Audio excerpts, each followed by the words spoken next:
phone died, and that's the end of the episode with our buddy Meme. We call him Meme, and you know he does good financial lessons. He lives for very cheap.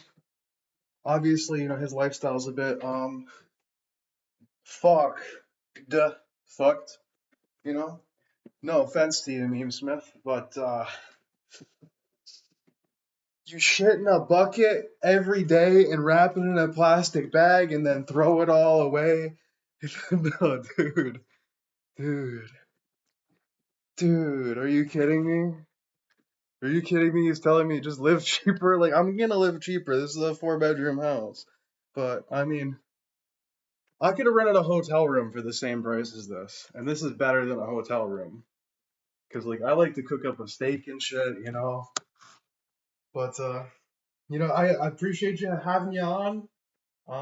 Appreciate everybody for watching. That was episode 1 of the Joe Show. We had our financial guru Meme Smith on, who does financial advice, particularly around putting 10% of your money away at least, 90% if you can afford to, doing safe investments, the safest you can find. It's just a good advice for the average person.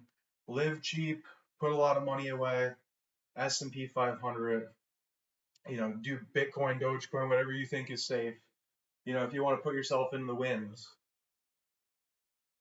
But he doesn't say to put yourself in the wind at all. He says go for the safest thing, go for the S&P 500. Maybe you get an average return of even half of what they do. They say they do 16% a year on average in the last 10 years. And that it's been a good 10 years. So say they do half that for your whole life.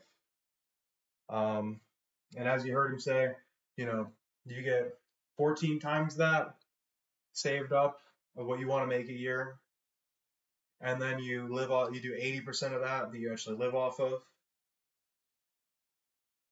And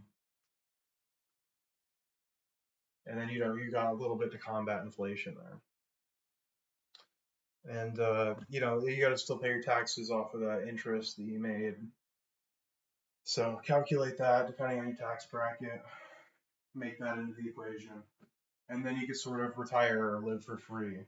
And then it's not just that you're retired; it's a generational income. Like, so you're 80,000. Like, once you're gone and you're dead, that's 80,000 a year you could pass on to your kids.